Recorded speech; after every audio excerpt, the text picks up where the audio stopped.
The live keeps going longer. Now it says 6 minutes.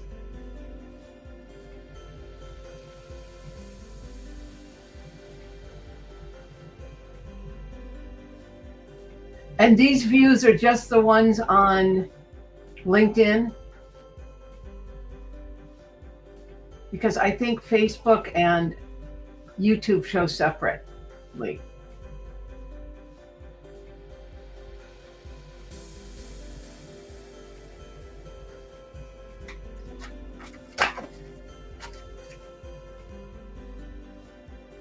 And you're going to start with a video, yes?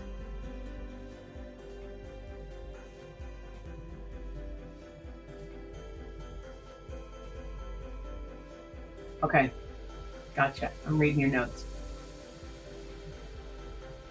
Oh, I see. It's live, but it's not live.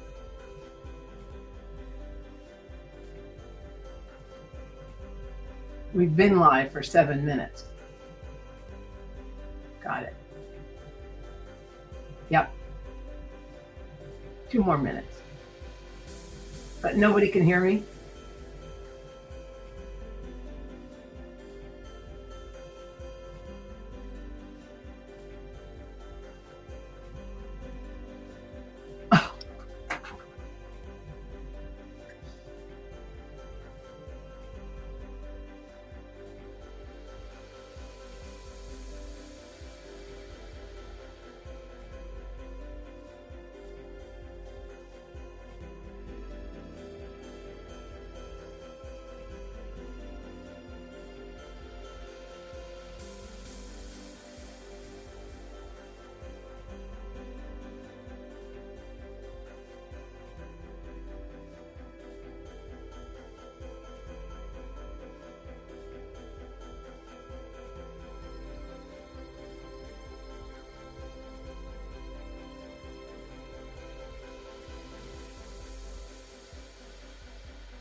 Welcome from all over the world to a few minutes where I'd like to talk about what's going on in your life and how you can change your circumstances. So the question I want to ask you is, why is being here important for you today? What do you want to accomplish in the next few minutes that could literally change the trajectory of your life? Are you discouraged? Are you a leader who needs to be refreshed? Are you just kind of tired of facing all the things you've been facing? I get it. I was thinking last night that I am in my 60s and how many things I have faced over the years. Come through some of them more elegantly than others, but I've come through. And you may need some inspiration. So all that works. So today I want to share with you AdFARsity. The word AdFARsity was an accident, as most things are accidents, to when I was saying that I wanted to go far through the face of adversity, and I said AdFARsity, and thus a new word was born. And I want to give you tools on how to face adversity. Now, I've been leading organizations for over 40 years, and I'm so old. Yesterday, I was sitting in a Starbucks, and this guy came walking towards me in overalls and this really colorful shirt, had his hair back in a ponytail, cool glasses, earbuds, and I said, "You look really cool." And he took one look at me, and he looked me up and down. He goes, "You'll probably appreciate this. Look who this is." And he showed me his arm, and it was the cartoon characters from the Yellow Submarine from the Beatles. And of course I knew that. I'm that old. I'm so old. My first cell phone cost $2,000 in the 80s. And it wasn't like a smartphone. It was a phone that was attached to my car. And basically I used it to call people in the day to say, "Hey, I'm on my way." But I'm also so old that I've gathered a lot of wisdom. And you never know who is watching you. You never know who is watching you go through your own adversity. And I've watched leaders all my life, and I got to say, they're not so great at handling adversity. They push back. We all kind of scuttle around trying to make it right. And I know that leaders can do better in handling adversity. And the way a leader shows up matters to you. I was a leader myself at a bank, had 24 people that worked for me, and I was way over my skis. I didn't know how to manage all these people. I didn't know how to lead all these people. So I started taking coaching classes and decided to become an executive coach in 2003. And with many things, when I said to my staff, it's not that I want to go, it's that I can't stay. I have to try this. And here we are in 2024. I've been an executive coach for all these years, and I have taken lots of classes and had coaches, and I had consultants. I've had my own businesses since the early 80s. And before there were coaches, there were consultants, but I've always hired someone to come alongside me to help me. And my education includes a master's from Harvard, undergrad degree from IU in business, and probably $100,000 in coaching classes and certifications, everything from Coach University to Dream Coach University to Center for Executive Coaching to John Maxwell. And through it all, I have picked up things that have made me a better leader. I want to lead others, and I want to help you lead yourself through adversity. I have numerous certifications because I've learned from the best.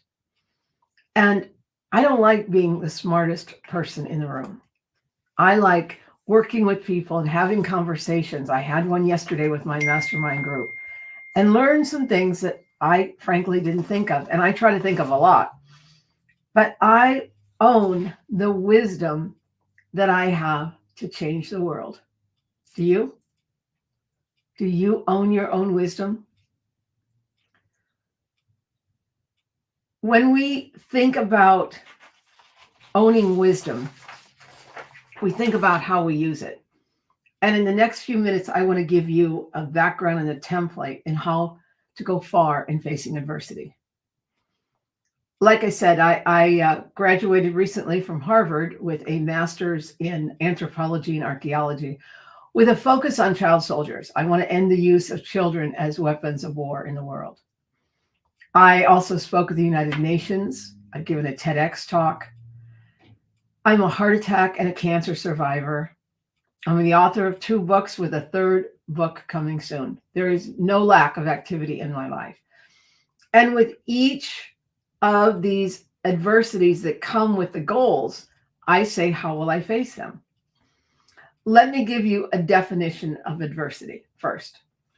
Adversity is a misfortune, a troubling situation, a hardship, and also adversity is self-doubt, physical issues, illness, rejection, poverty, losing a loved one, struggling to succeed in your career. Those are all forms of adversity.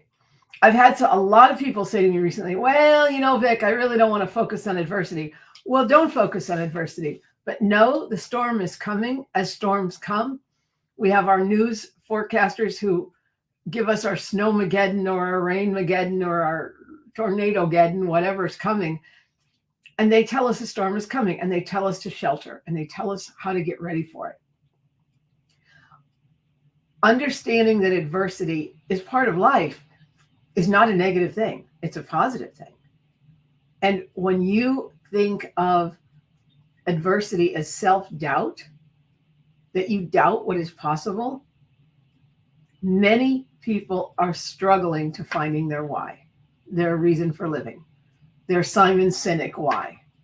And I've done purpose work over the last 20 years, and I've helped hundreds of people find their why, their purpose. Then you have to manifest it and grow into it. But you have to ask yourself, what am I here to do in the world? And I'd like to stop and remind you of something. It's a quote. James, can you put it up? Do not fear the future, for it will come. Do not run from adversity. It will be of no use. And do not doubt you have the strength to overcome any obstacle. Now, I say that knowing some of you are listening who have faced great obstacles. And I'm going to talk a little bit in a moment about Rwanda and what happened in 1994 and the genocide against Tutsi. We do not compare our adversity. Do not do that. But know that the adversity that you face has been faced by millions of people before. It will be faced in the future. And our goal is to figure out how to face it with more strength and resilience. My latest adversity was cancer. And when I was down in Miraval in Tucson, Arizona recently, I was getting ready to face another surgery. I've had 8 surgeries to my face for oral cancer. And the new word AdFARsity was born. And the FAR in adversity stands for faith, acceptance, and recognition. That's how you go far in the face of adversity. I'm going to go over these in a little bit, one at a time, but I want you to think about how you face adversity. Now, I know we are our own harshest critic, so I want you to remember something. When you look back at what you've accomplished, you will be amazed at your own strength. Let me repeat that. When you look back at what you have accomplished, you will be amazed at your own strength. It was hard won, not necessarily chosen, but life-changing. I was recently saying to someone, I do not feel strong. And she said to me something that changed my life. She said, Vicki, you have enough strength for the day. And so do you. You have enough strength for the day. And that's how we get through our days, through adversity, knowing that. Someone once said, if you fail to go within, you go without. And the first word I would like to talk about in the AdFARsity is faith. Now, faith is something outside of ourselves in which we find comfort.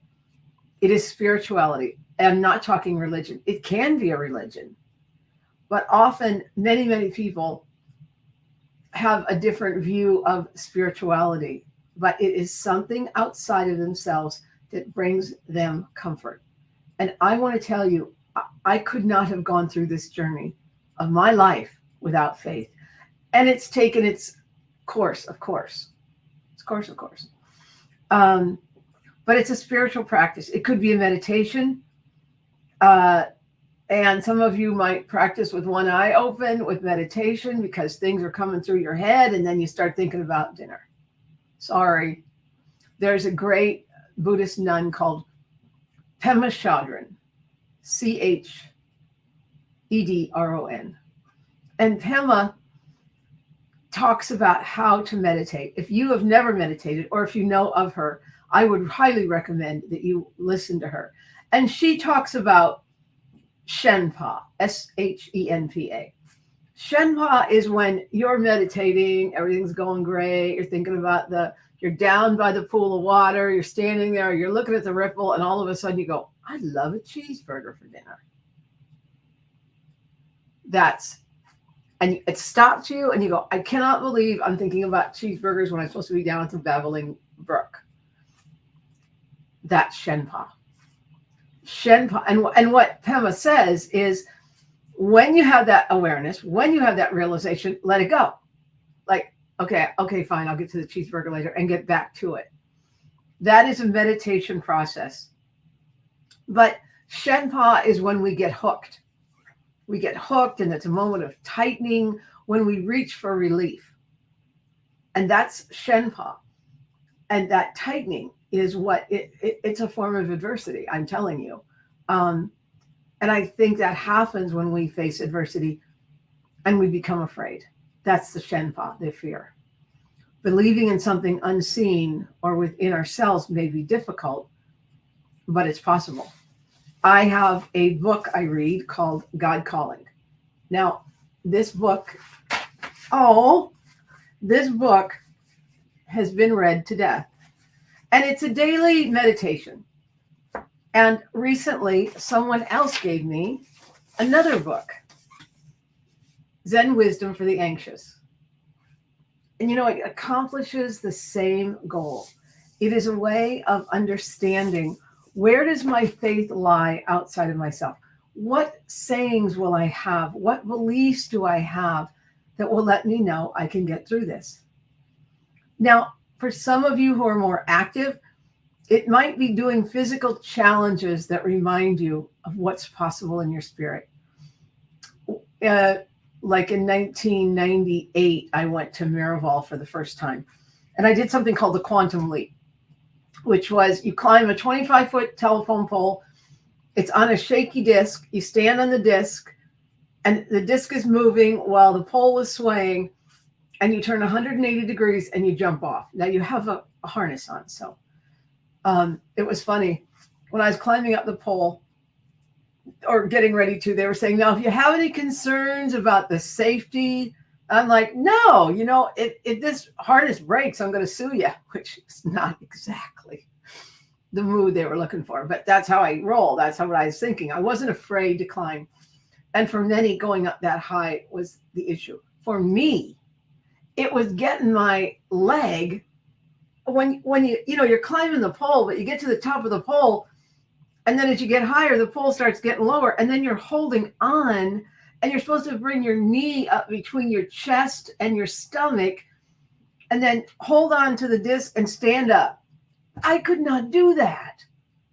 I was not built for that. So I got to the top of the pole. Everybody's shouting words of encouragement, and I looked down and I go, shut up. Because I had to go within. I go, now how am I going to do this? I'm going to have to let go of the pole. I'm going to have to balance and stand up straight. And I took a step. I took another step. And then I got to that disc thing, and it was wider because I couldn't just take my foot straight up. I had to bring my foot back out and up, put it on the plate, and then it's moving, and the pole's going like this. And then I had to get my other foot up. Then I had to use the strength in my legs to stand straight up. That moment changed my life.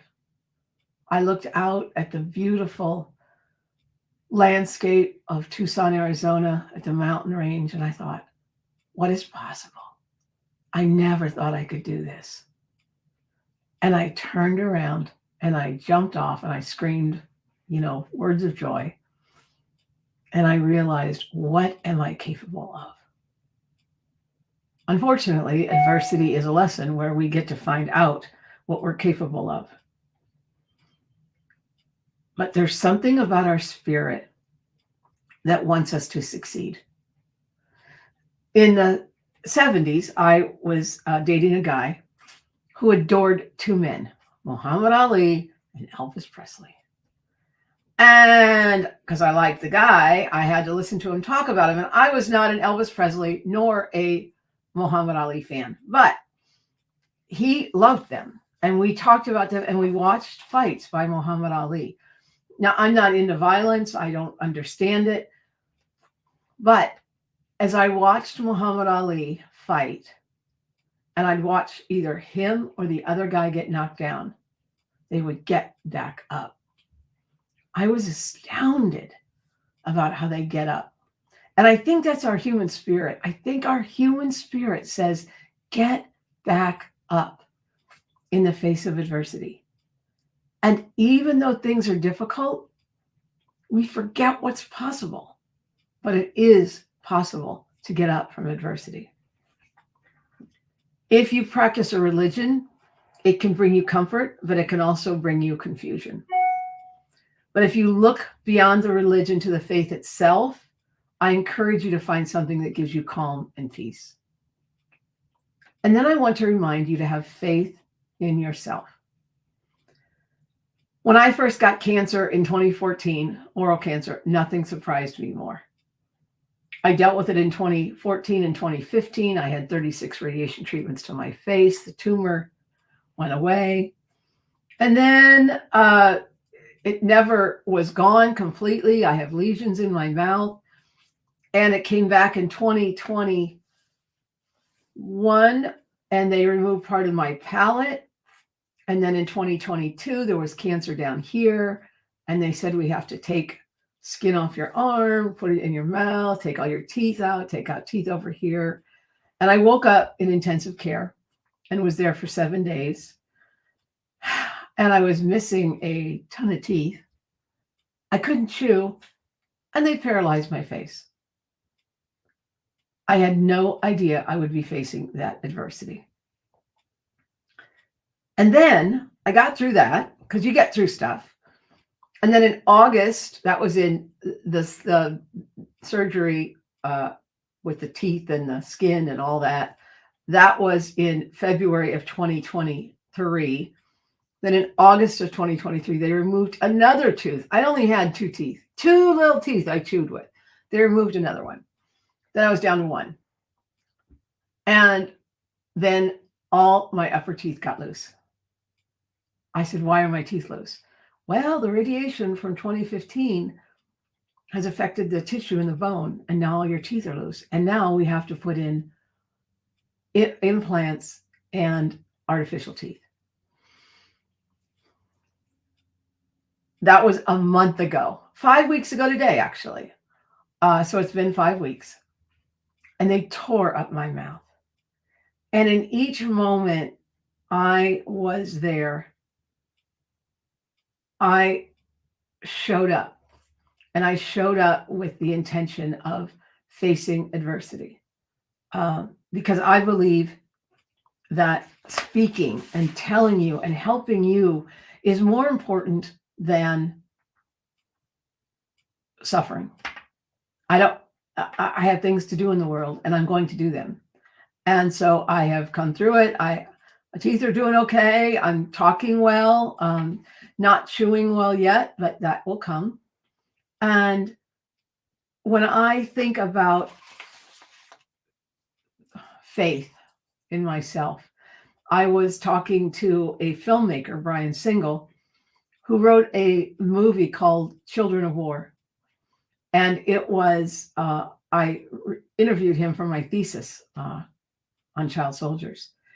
And Brian embedded himself in a rehab camp for child soldiers and told the beautiful, heartbreaking story. And he followed these children of what they went through after serving as child soldiers. And they suffered. They suffered greatly. And I said to him, Brian, how do you handle all the suffering that you see? And he said something profound to me. He said, quietly, all suffering is impermanent. All suffering is impermanent. And this week when I was in the dentist again, they said, we're going to hurt you a little more. And I'm going, okay. But I thought, all suffering is impermanent. And it's a Buddhist belief, but it was powerful for me. And it helped me have faith in myself that I can endure any pain. It's also really helpful if you're watching someone else suffer. I was a guardian conservator for over 20 years, and I worked with the elderly, and I saw many, many elderly people die. And their suffering was not permanent, and it did end. And there is peace in knowing that suffering is impermanent. But whether we suffer psychic pain, emotional pain, or physical pain, I now know and believe that all suffering is impermanent. And that gives me comfort. And with faith naturally comes forgiveness. This is a longer story, of course, but we learn to forgive those who have wronged us and moved on. It helps us face our adversity. Part of the program I'm going to talk about near the end of this presentation is a year-long program where I'm going to focus on AdFARsity with a group of selected individuals. And we have to find ways to forgive the perpetrator of our pain. And one of the ways that surprised me but was necessary was that I had to forgive the surgeons for paralyzing my face. They did not tell me that could happen.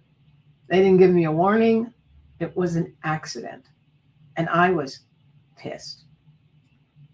And then when I did some forgiveness work, I realized they did their best. They wouldn't hurt me on purpose. And it was an accident. And I forgave them. Now, forgiveness is not for the perpetrator.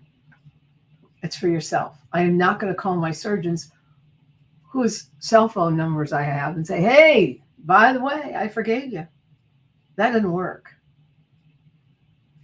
I know I've forgiven them. And that's given me a level of peace. And I believe that's helped me heal. I've also learned not to put anybody on a pedestal. I'm not a stargazer. We all deserve and need the same level of forgiveness. And this world is an angry place because so many times we elevate someone, they disappoint, and then we go after them. I have met presidents, I have met the poorest people in the world, and I met everybody in between. And when I look at you as my equal. Because if I look at you like you're better than me, by default, someone is less than me. And no one in the world is less than me. And it's allowed me to connect with people all over the world, regardless of our changes. In Rwanda, in the 1994 genocide against Tutsi, 30 years ago, 1 million people died in 100 days.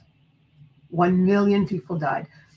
The world turned its back and said, this is not a genocide. This is an African problem. It was not an African problem. It was a human rights violation. And in that million souls that died, what was left were relatives who were devastated. And we just celebrated the 30-year anniversary of the genocide, Kwibuka. Never forget. And it brings up a lot of trauma for a lot of people. But they've also learned, and they had 2 psychiatrists in the country in 1994. Of 9 million people, they had 2 psychiatrists. Therapy was not like a cultural norm. Well, they didn't bring in a ton of psychiatrists after that. But they did something called justice in the grass, gacaca. And gacaca was where the perpetrators of the crime would meet with family members in the villages where they committed the atrocities and ask for forgiveness. Now if they had a prison that was supposed to hold 6,000 people, there were 35,000 people in it. They were overcrowded. They needed to do something. And so they held gachachas. And I had the privilege of going to gachacha in Rwanda, where I've been 12 times. And I sat there and I watched the villagers sit there, and they had a court of judges. And then the prisoners were dressed in pink, which is emasculating for kind of any man, unless they're into pink, but they had on pink shorts and a pink shirt, and they came up front, and people in the village said, "I watched you kill my mother." And if the perpetrator admitted what they had done and there was forgiveness, they were allowed to come back into the community and work while they were waiting to be sentenced. That did not get them out of their sentence. And justice in the grass was somewhat successful. Many of the prisoners were defiant and said, "I didn't kill anybody."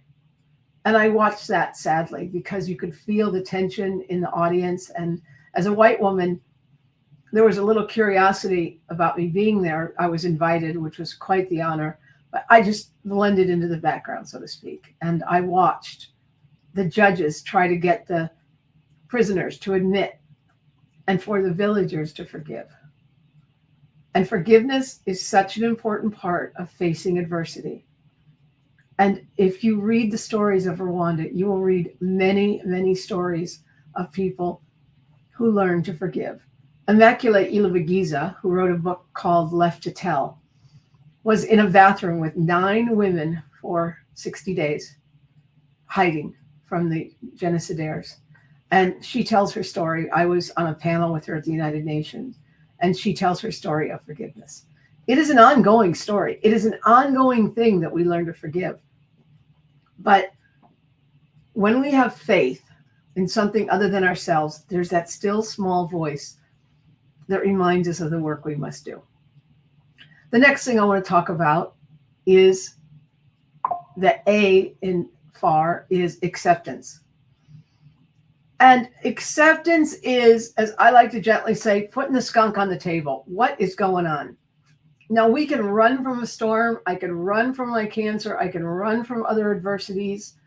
But when I accept this is the case, this is what's going on, that is when I begin to heal. This is where a coach or a therapist can, or both, can be of great help. Now, everyone in my family knows I have a 0 whine policy, WHINE. I have a rather robust WINE policy, but whining is completely different. But whining, there's a place to speak your fears. And it's more than yes, but it begins to seep into our conversations. And that's why you have to have regular conversations around acceptance of what's going on. And those surrounding you help face the storm and issues. I was talking to someone recently who said they were looking at their own health challenges and they had not done any research. And then something just dropped into their lap. And they said, I need to research this. I need to become more aware. And it's a difficult challenge to face health issues for yourself or someone you love. But acceptance can either come by choice or come rather strongly like COVID did. Now, COVID put the skunk on the table for many of us. And in 2020, I was part of a research group where we studied leadership around the world. And it was the Coaching Institute. And we found that leaders around the world found that through COVID, through facing adversity, through being on Zoom, that they had to lead with humanity. And they needed to show more empathy than ever. And my question is, do they still do that? Do they still remember? We're kind of getting back to life. I see many people with masks on outside. I sometimes wear them myself. But do you remember who you were before COVID? How it's changed you? Because COVID was adversity with a big A. COVID affected the world like we've never seen anything since the pandemic of the early the Spanish flu, I think it was. But do you remember how you faced adversity? Now remember, not everyone is interested in facing adversity, and that's okay, because this is not for everyone. But if we are interested in facing adversity, if we are interested in sharing it, then our job is to learn and grow. I've run mastermind groups and facilitations over the years and seen absolute magic happen when people get together and discuss their problems. And when they meet regularly, they get a high confidence level of the people they're with, and they go through a series of questions that take you on a journey and ask you what you want to do next. And these questions serve you for the rest of your life. Because if we stick our heads in the sand, the consequences follow. Or you can learn. In 2013, I had the Widowmaker heart attack, which has about a 2% survival rate. Clearly, I survived. And it was hard to go through the rehab and everything I had to do. And then a year later, I got cancer. But you know what?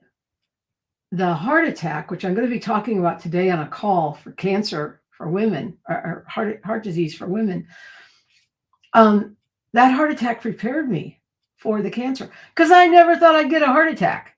Did you ever think a speaker would get oral cancer? Well, no. But the irony of the heart attack went, well, if you got a heart attack, you could have oral cancer.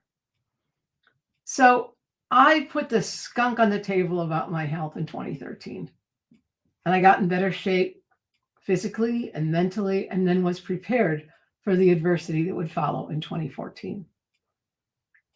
And through the years, it's gotten more difficult, and then it's gotten easier.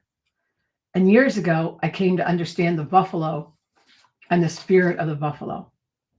So the buffalo is a metaphor that is about strength. And in the American indigenous population, the buffalo is a very spiritual animal. And when they had to sacrifice a buffalo, they used it all. They used the skin, the hooves, the fur, everything, because it was a sacrifice. And I have embodied the buffalo spirit. And when I was in intensive care for 7 days, I didn't really want visitors. I knew I'd be in bad shape. So I made a poster. And John was the only one that was able to come and visit me, but I made a poster for my caregivers to sign. And in Kinyarwanda, the language of Rwanda, the word for buffalo is imbogo, I-M-V-O-G-O. Because at this age, I really don't want to be called a buffalo, but I don't mind being called an imbogo. So I had this poster that we put up in the room, and I asked caregivers to sign it. And look at that. And there's another side to it too. And all these caregivers came into my room, they took care of me, and they gave me words of encouragement. And I still look at it, and I still remember I am in Bogo, and I still face the storm. Do you know buffaloes actually can gallop towards a storm? Because they know it's coming. And if it's coming, you can't run from it. You might as well hit it and get through it. And that's how I face storms. That's how I go far in the face of adversity. And I do not tell you all of this to tell you how strong I am or to focus on my own adversity. But I tell you to say, 1, I've learned to advocate for myself. 2, I've learned to face the storms. And I've learned to use my voice to help others. Because I know that when I have empowering beliefs, like I have enough strength for the day, I can seek partners to help me along the way. It's not lonely, but there's a part of this journey that no matter what any of you say to me, I have to say it to myself. I have to believe it. And the third part of AdFARsity, the R, stands for recognition. We must recognize those moments of joy and be grateful. When I first got oral cancer, I had no idea what to expect. And I did the old internet search, which was horrifying at best. But I came across a CEO up in Seattle who had oral cancer as well. And he gave me some advice, and he'll never know, that changed me. And he said, celebrate the small things. Recognize the joy in the moment, in times with family, in a good doctor visit, in a day when you wake up feeling well, in a beautiful sunny day. This past Sunday, we had a birthday party for our granddaughter's 28th birthday. I did a gnome theme. It was very funny. And usually by the end of the day, I'm kind of worn out because I can't eat food right now. I'm just drinking protein shakes. But I was so energized by being with my family. And I felt such love and we had such joy that I recognize that those moments are precious. And I don't want a lot of fuss made over me, actually. I like being the center of attention, but in my own way. You know how that goes. But I do tend to push people away a little bit when I'm sick because I want to heal and go within. And yet I must recognize, too, that they're there to help me. They're there to help me heal. And when I laugh too hard, my face hurts, which, people feel really bad when they make me laugh hard and I have to hold my face together. But I say, what? If that's the worst thing, that I'm laughing and it hurts, that's a good thing. I want to give you a quote that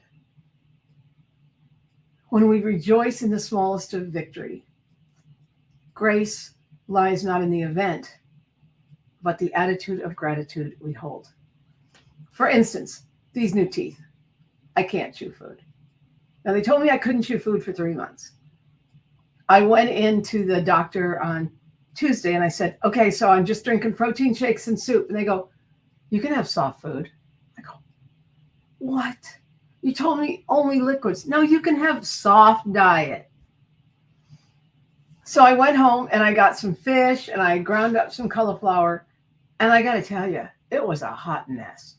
It was not easy. I didn't enjoy eating, but the lift that I got to know that I could eat something helped me. Went back to soup last night and put some of the fish in it, so it was more like a chowder. But for me, everything is perspective. I'm not going to be eating. I cannot chew a lot right now. These are temporary teeth. I get them new ones in 2 months. But having more freedom to choose something. I go to Atlanta next week and I didn't know how I was going to handle it. Now I know I can have soft foods, so that helps. But perspective is everything to me. And I focus on what I can do. To go back to acceptance for a moment, the AA prayer says, God grant me the wisdom to accept the things I cannot change, the courage to change the things I can, and the wisdom to know the difference. And that perspective reminds me of what is possible. One day, I hope to eat hard food again. I watch all those commercials of people who get new teeth and there was a guy at the doctor's office who said, I can chew concrete now. Good on you, buddy. I'd like to chew concrete. Not really, but And when I was seeing the doctor this last week, he said, this is going to hurt. We're going to do something that's going to hurt you. And it's like, oh my God. And that morning I had read a quote by Marcus Aurelius. And it said, if you are distressed by anything external, the pain is not due to the thing itself, but to your estimate of it. And this is the power to revoke it at the moment. So I read that and I said, this is not going to be painful. It wasn't painful. It was, this stuff's uncomfortable, but it's not that painful. And that was how I faced adversity. Now back to you. How do you celebrate people in your life? How do you celebrate yourself? How do you find wonder? A couple of weeks ago, I went to Miraval, the spa, to get my head on straight. It was in February for this upcoming tooth surgery. And I was so grateful to be there. I was so thankful. I hit a gong. I meditated. I sat by the pool. I had treatments. My teeth were loose, so I really couldn't eat very well either then, even before the teeth. But I was really grateful for all the healthy food that they had. There were challenge courses like the Quantum Leap for me to do. And there was no room for drama. I came there to find recognition, to realign and recognize what I needed to do. And that brought me back determined to succeed. And if you're so fortunate to take the time away, do it. We need to rest. We need to find time to rest and get away. Um, in the coaching program I'm going to talk about in a little bit, there will be time for Miraval if you partake in the coaching program. And I don't know that there's any place better to get away, to really go inside. It's a beautiful place, and you come back refreshed, and it's called vacation. How many times do we come back from vacation and we're exhausted? This is not that kind of vacation. It will be uh, one of resources and rest, and how often our vacation is too short. We need to recognize that we need to take that time. I recognize and celebrate a good doctor's visit. Every time I submitted a chapter for my thesis, I rejoiced. I was not sure I could graduate from Harvard. I didn't believe in myself. But when I did it, and I graduated with honors last May, it was one of the proudest moments of my life. And I stayed really present with 35,000 people in the Harvard yard. And I remember that my happiness, my husband's pride, it was so critical to my success. So consider how you choose to recognize and rejoice in the moment. And those are the three pillars: faith, acceptance, recognition. Now, there's so much more work than a short message like this can give you. But I am forming a cohort of no more than 8 people to go through the AdFARsity program for a year. It includes one-on-one coaching. It includes a mastermind group where we get together, and 2 in-person events, one in July in Portland, Oregon, and one in Miraval in Tucson, Arizona in October. So I'm big sales job now. No, I refuse to do that. It's not me. I refuse to tell you this is a once-in-a-lifetime opportunity. Actually, I've already closed the first cohort, so I'm setting up the second one. It's not a once-in-a-lifetime opportunity, but it's an opportunity for you to change your life once and for all. That's what can happen in this work. I have realized that my journey in this world is to help you and others face adversity. I wouldn't have called this 5 years ago. But after hearing thousands of times how strong I am, I think, what can I do to teach others? And this is what I'm going to do. Long after I have uttered my last word, I want you to be so inspired and encouraged that you know it's time to try this, that you practice what I preach. And I know how to help you do this. The program includes a workbook, and it's designed to help you find and identify your greatest obstacles, everything from grief to self-doubt to fear to indecision. Those are all obstacles we face. And this work will help you do it with greater compassion and greater understanding of yourself and others than you ever thought was possible. If you're a leader and a company leader, you will find that you will change how you lead others as you change how you lead yourself. Now, I'm going to give you the prices. Like I said, I'm probably doing this all wrong, but it's $12,000 for the year or $10,000 up front. And then there's an extra charge for travel and accommodations at the 2 live events. But there will be guided meditations. There will be homework. And $12,000, frankly, is a third of what I charge for coaching for a year. So it's a, quote, good deal. If you want one-on-one coaching, you could please call me. Let me know. I'll be happy to talk to you about that. But we're starting another cohort in mid-May, and I'd love you to be part of it. I'd love you to face adversity with me. I hope that this video has brought you some value. I don't know if there's any questions online we can answer, but I want to change the world in my own way, as I want you to change the world in your own way with your own tools. So I hope you have found this valuable. We're only at 46 minutes, which, I got to say, as someone who's really busy, I'm never sad when a meeting ends early. This recording will stay up. You can watch it. You can contact me at Vicky@VictoriaTravash.com. You can go to my website, VictoriaTravash.com. And I hope to hear from you. I hope to hear that these words have mattered and that you are facing adversity in a new and powerful way. Profoundly choose to change your life. Profoundly choose to live a life differently than you have in the past. And you too will change the world. Thank you so much.